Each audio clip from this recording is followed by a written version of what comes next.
A paz do Senhor, meus irmãos, sejam bem-vindos ao meu canal Felipe Oliveira e hoje nós vamos apresentar mais uma aula da lição As Promessas de Deus da CPAD. Irmãos, nós estamos já na nossa segunda aula que tem como tema As Promessas de Deus para Israel. E o primeiro textuário é Abençoarei os que te abençoarem, e amaldiçoarei os que te amaldiçoarem, e em ti serão benditas todas as famílias da terra. A verdade prática está assim: ainda que a queda espiritual tenha ocorrido com Israel, há uma gloriosa promessa aos remanescentes, ou ao remanescente. Vamos ficar comigo nesta aula para você entender quais que são as promessas que já se cumpriram em Israel e as promessas que vão se cumprir em Israel. E por mais que eles caíram espiritualmente, Deus ainda tem promessas gloriosas, vitoriosas para cumprir com Israel. Fique comigo e vamos navegar no conhecimento da palavra de Deus. Bom, Israel é o povo escolhido por Deus. E as promessas que Deus fez para Israel já está, irmãos, há mais de 4.000 anos feita no antigo, ou seja, no volume primeiro da nossa Bíblia Sagrada, antes do advento do nosso Senhor Jesus Cristo. Essas promessas vão se cumprindo ao decorrer dos tempos, e já se cumpriram muitas em Jesus, com Jesus, que é o Novo Testamento, o Novo Pacto e o nascimento do Messias. Agora nós vamos entender um pouco mais como essa promessa se cumpriram e como as promessas mais à frente se cumprirão. Vemos aqui a primeira promessa que Deus fez para Abraão, no capítulo de número 12 de Gênesis. Antes o seu nome era Abrão, e Deus disse: Abrão, sai da tua terra, da tua parentela, do meio da tua parentela, e vai para uma terra que eu te mostrarei. Farei de ti uma grande nação. E Abraão, o idólatra, um que adorava outros deuses, começa a olhar aos céus e à terra. E depois de ouvir a palavra de Deus, ele entende que só existe um único Deus. E ele sai da sua terra, da sua parentela, confiando em Deus, para uma terra que o Deus que ele naquele momento era desconhecido, mas tinha prometido para ele que iria fazer dele uma grande nação, e dar uma terra para ele. Olha a confiança desse homem e olha o nosso Deus sobrenatural, o nosso Deus soberano, que faz e cumpre, que faz e opera. Se nós continuarmos fiéis com a fé de Abraão, nós também receberemos a nossa promessa. Vamos aí para o primeiro tópico.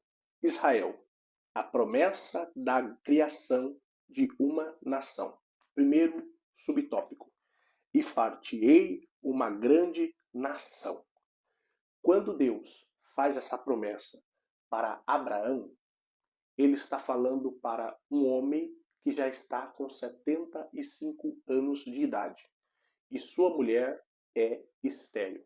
Mas a promessa de Deus é algo que acontece independente dos subterfúgios terrenos, ou se algo terreno é impossível. E Deus disse: farei você de uma grande nação. A partir de você se tornará uma grande nação. E essa nação será diferente de todas as outras. Essa nação será uma nação eleita, escolhida por mim. E foi o que aconteceu no decorrer dos anos e dos tempos. Nós vemos aqui que Deus escolhe aquilo que é improvável para o homem, para cumprir as suas promessas. Escolheu um homem velho, de 75 anos, e cumpriu a sua promessa junto da sua esposa, que era estéril. E dos filhos que nasceram, a partir do capítulo número 15, que foi mais uma promessa de Deus: vou te dar um filho, uma descendência, prometido como Isaac. O Senhor cumpre a sua promessa de tornar-se, dos filhos de Abraão, uma grande nação. E ele seria o pai dessa grande nação. Vamos agora comigo para o próximo ponto. Segundo subtópico. Abençoar-te-ei, engrandecerei o teu nome e tu serás uma bênção. Mais uma das promessas de Deus. Deus iria abençoar Abrão, que depois se tornaria Abraão. Deus iria fazer com que ele fosse grande. E isso daqui não é só promessas materiais. Há uma bênção espiritual também sobre a vida de Abraão. Abençoar-te-ei e tu serás uma bênção. No verso de número 12, 2, o Senhor fala, tu serás uma bênção. Abraão se tornaria uma bênção para a sua nação e para as outras nações. As outras nações não tinham dúvida de que Deus tinha escolhido Abraão para ser uma grande nação e que ele seria uma bênção. E mais à frente, o povo de Israel, que descendeu de Abraão, vão ver que através de Abraão eles foram escolhidos e abençoados. Meus irmãos, aqui nós podemos entender algo muito interessante. Nós também fazemos parte, espiritualmente falando, da descendência de Abraão. Pela fé, nós somos engertados. E somos uma bênção, aonde nós colocarmos a planta do nosso pé juntamente com a presença do nosso Deus em nosso coração. Você é povo eleito, descendente de Abraão, espiritualmente falando. E você também é um central de bênção da parte de Deus. Porque a promessa de Abraão também é para você. Tu será uma bênção. Vamos para o próximo ponto. Terceiro subtópico. E abençoarei os que te abençoarem, e amaldiçoarei os que te amaldiçoarem. Esta promessa é uma promessa de bênção. Abraão seria uma influência para as outras pessoas e aqueles que se relacionassem com ele. Os que abençoassem a Abraão seriam também abençoados. E aqueles que amaldiçoassem a Abraão também seriam amaldiçoados. Nós vemos aqui a promessa de Deus para Abraão. Você será um espelho. Quem te abençoar receberá bênção. Quem te amaldiçoar será amaldiçoado. E isso se cumpre na vida de todos de Israel e também na nossa vida espiritualmente falando. Capítulo de número 24, versículo de número 9. Benditos os que te abençoarem e malditos os que te amaldiçoarem. Saiba que você é um espelho para as pessoas. Se eles te abençoarem, serão abençoados. Se eles te amaldiçoarem, a maldição retornará para eles. É uma promessa de Deus para Abraão que também está sobre a nossa vida. Nós estamos debaixo também desta promessa. Essa promessa se cumpre também hoje nas nossas vidas. Deus vai te abençoar. E os que te abençoarem, estarem do seu lado, num relacionamento puro e saudável, juntamente com Cristo, em plena comunhão, serão abençoados. Aqueles sinceros que estão contigo serão abençoados. Porém, os falsos, aqueles que não querem ver o amor de Deus crescer, a glória de Deus sendo glorificada na vida dos servos dele, serão amaldiçoados se amaldiçoarem os servos de Deus. Vamos para o próximo ponto. Quarto subtópico. Em ti serão benditas todas as famílias da terra. Como assim? Em Abraão serão benditas todas as famílias da terra? Como é que eu posso compreender este versículo? Paulo vai escrever-nos aos Gálatas, capítulo número 3, versículo de número 16, e vai nos explicarmos que é a boa notícia do Evangelho do nosso Senhor Jesus Cristo. Jesus Cristo descendeu de Abraão. E de Abraão, Jesus Cristo, ele é a descendência das boas novas e boa notícia. Essas boas notícias chegaram às nossas vidas e abençoou a nossa casa e a nossa família. E hoje, pela fé que temos em Cristo Jesus e pela fé que temos no seu sacrifício, todas as famílias que creem são abençoadas através da descendência de Abraão e da vida de Abraão. Vamos agora para um terceiro tópico. O segundo tópico, que é outras promessas a Israel. Primeiro subtópico, a promessa de um filho a Abraão. Quando essa promessa é ocorrida, é falada no capítulo de número 15 para Abraão, aos ouvidos de Abraão parece estranho. Como que um idoso de 75 anos e a sua mulher estéril pode ter filhos? Ele fala, Senhor, o meu servo Eliezer vai ser o herdeiro de tudo.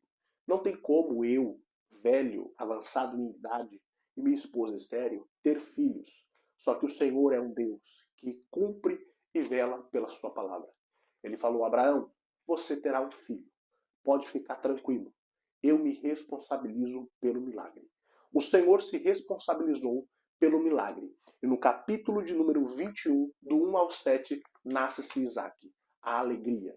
Deus estabeleceu para a vida daquele casal e daquela família uma promessa. E a promessa é, o sorriso vai vir. Se Deus estabeleceu algo na sua vida, não fique achando que não vai acontecer, ou porque você não tem condições, ou porque você é avançado em idade. A promessa de Deus é, vai acontecer e Ele vela pela sua palavra. Isaac vai vir, o riso vai vir. Creia nisso. E vamos para o segundo subtópico. A promessa de um filho a Isaac. Nós vemos aqui que Abraão já foi avançado em idade, sua esposa já estava morta, que era Sara, e agora Abraão, com 100 anos de idade, ele ainda assim se casa com Quetura e tem 6 filhos com ela. Mas a promessa estava sobre Isaac e precisava ter continuação. O que Abraão vai fazer? Vai pedir para o seu servo Eliezer preparar uma esposa para Isaac. E ele prepara conforme a direção de Deus. Deus dá a direção para Eliezer e Eliezer pega Rebeca como esposa. E mediante a tudo isso, a promessa é: farei de você uma grande nação. Abraão vai morrer, porém a promessa continua no seu filho Isaac. E Isaac agora, casando-se com Rebeca, passa-se o tempo, vai ter 2 filhos, Esaú e Jacó. E nós sabemos a continuação dessa história.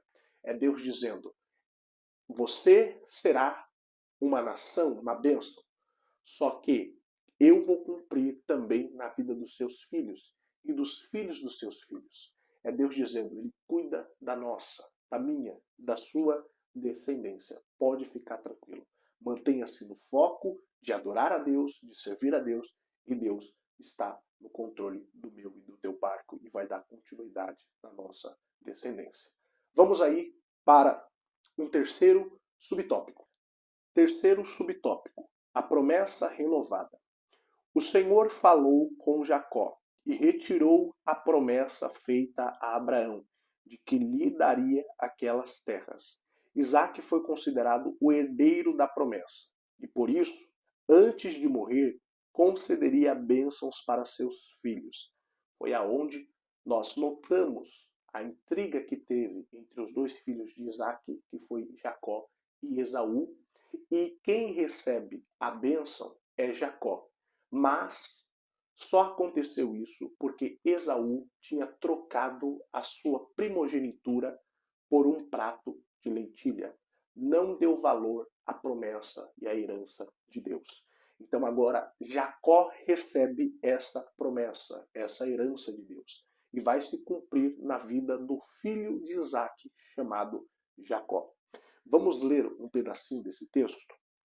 Orientado por seu pai, Jacó foi à casa de Labão, onde se casou com Raquel, que era estéril. Nós sabemos, depois de toda a confusão, ele precisou sair fugido da sua casa. E em Gênesis 28, 1 a 2, ele foi orientado por seu pai para ir na casa do seu tio Labão, buscar uma mulher para si, para dar continuidade nessa promessa de Deus e nessa herança. Vamos lá. Onde se casou com Raquel, que era estéril. Por estratégia de Labão, Jacó se uniu a Leia e teve 6 filhos com ela. Mais tarde, Deus abriu a madre de Raquel, e esta concebeu 2 filhos. Com sua serva Bila, Jacó teve 2 filhos. Com Zipa, serva de Leia, mais 2 filhos, perfazendo as 12 tribos de Israel. E teve mais uma filha com Leia, Diná. Então nós vemos que Jacó foi à casa do seu tio Labão, casou-se com as 2 filhas do seu tio Labão, Leia ou Lia e Raquel, e teve os seus filhos. Podemos notar que Raquel era estéril, mas Deus abre a madre de Raquel. E porém, da semente de Jacó, nasce-se os 12 filhos que seriam as 12 tribos de Israel. Notemos aqui que sempre o inimigo vai colocar alguns impedimentos, mas Deus é poderoso para romper barreiras. Nós vemos que Sara era estéril. Vemos que Rebeca teve também a sua dificuldade junto com Isaac. E agora Raquel com Jacó era estéril, mas Deus abre a madre de Raquel e a promessa é cumprida. Todas as barreiras que o inimigo colocar, ou que as circunstâncias forem colocando, Deus irá rompê-las para cumprir com a sua palavra na minha e na sua vida. Vamos para um quarto subtópico. Promessa do reino do Messias. A promessa do reino do Messias é cumprida imediatamente no Novo Testamento. Mas essa promessa acontece em Isaías. O profeta Isaías vai dizer que o Messias teria que descender da parte de Jessé, que era pai de Davi.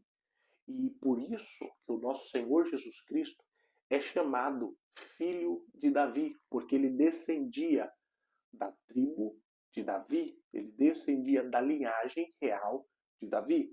E outra coisa que o profeta deixa denotado no seu livro é que ele teria que nascer de uma virgem. E o próprio Jesus nasceu de uma virgem, por nome Maria. Outra coisa que podemos notar é a promessa de que o seu nome se chamaria Emanuel, Deus conosco. O próprio profeta vai dizer: o Messias virá para redimir a humanidade, para salvar a humanidade, para tirar o pecado da humanidade. E o seu nome será Emanuel, o Deus conosco. Essa promessa é uma promessa de Deus para com a humanidade.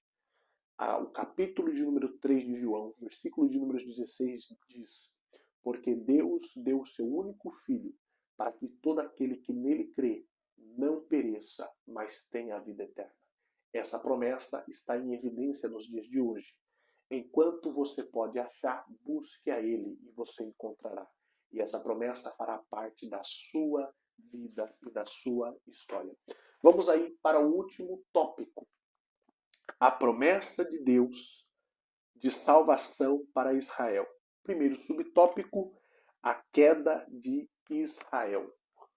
Nesse primeiro subtópico, nós vemos algo triste, que Israel não conseguiu completar a sua missão de ser um reino de sacerdote, sacerdotal. Israel não completou esta missão. E nós vemos agora que Israel caiu espiritualmente. Por que eles caíram? Porque eles não acreditaram que o Messias, que era Jesus, veio naquele tempo e que era o próprio Emanuel. Não acreditaram e não acreditam. Infelizmente, Paulo também vai descrever, no capítulo número 9 a 11 do seu capítulo, da sua carta aos Romanos, que os judeus, infelizmente, têm um véu também sobre si e não conseguiram enxergar que Jesus Cristo é o verdadeiro Messias. E mediante a tudo isso, se pergunta: e aí? As promessas para Israel permanecem? Elas foram revogadas? De fato, as promessas em Israel vão se cumprir quando houver uma renovação da parte dos céus para Israel. E isso veremos mais à frente, eu não quero aqui me adiantar, mas a questão do poderoso e grandioso milênio. Vamos aí para um segundo subtópico. A tristeza de Paulo por Israel. Nesse segundo subtópico, a tristeza de Paulo por Israel, nós vamos ver que Paulo ele fica entristecido no seu coração em Coríntios, capítulo de número 9, versículo de número 22, porque eles não conseguem enxergar Jesus Cristo como o Messias verdadeiro. E por isso eles ficam em uma posição muito difícil, por não conseguirem enxergar Jesus como um verdadeiro Messias. Paulo também vai descrever que ele vai ficar muito triste em seu coração no versículo de número 9, no capítulo de número 9, versículo de número 5. Isso nos mostra que nós também temos que nos entristecer, porque eles são povo de Deus e Jesus descendeu dele, do povo judeu. Temos que nos entristecer no nosso coração e proclamar para que o Senhor também abra os olhos dele, para que todo judeu possa ser evangelizado, assim como está em Mateus 23, 32. Vamos agora para o último subtópico, terceiro, a promessa da salvação a Israel. Neste último tópico, promessa de salvação a Israel, faz-se necessário a leitura do que o autor coloca aqui. Quando orava por Israel, o apóstolo expressava a seguinte questão, o apóstolo Paulo, dos quais é a adoração dos filhos, e a glória, e os concertos, e a lei, e o culto, e as promessas dos quais são os pais, e dos quais é Cristo, segundo a carne, o qual é sobre todos, Deus bendito eternamente. Amém. Romanos 9, 3 a 5. Essas qualificações mostram que Deus cumpre a sua palavra prometida àqueles homens que o buscam em sinceridade. Por isso, a Bíblia assegura que Israel será salvo, ainda que não totalmente. A Bíblia diz que esse povo será chamado de filho do Deus vivo. Romanos 9, 26. Que o remanescente fiel de Israel será salvo. O libertador que virá de Sião fará isso. Então, desse povo descendeu o próprio Jesus Cristo, o Evangelho. Dos judeus veio a salvação, que é Jesus. E esse povo, por mais que tenha um véu no seu coração de não enxergar o verdadeiro Messias, muitos ainda permanecem buscando a presença do Altíssimo Deus. E vai haver um momento em que Jesus Cristo descerá em Sião, descerá nessa terra, reinará por 1000 anos e salvará todos aqueles que se mantiveram firmes e constantes às Sagradas Escrituras. Vamos agora para a conclusão. As promessas de Deus para Israel não podem falhar. O que Deus prometeu a Abraão, a Isaque e a Jacó se cumpriu em partes e terá seu cumprimento pleno nos tempos futuros, quando o Senhor Jesus voltar em glória e implantar o seu glorioso reino do milênio. Lembremos-nos da palavra de compromisso do Senhor. Ainda antes que houvesse dia, eu sou, e ninguém há que possa fazer escapar das minhas mãos. Operando eu, quem impedirá? Isaías 43, 13. Meu irmão, se você chegou até aqui, gostou do nosso conteúdo, deixe o seu comentário. Coloque aí, as promessas de Deus vão se cumprir na minha vida. Pode comentar aí embaixo. Coloque aí a sua opinião, algum conselho para mim, eu vou aceitar com todo o agrado. Que nós possamos nos ver na próxima aula. Deus abençoe e fique com Deus. Até mais.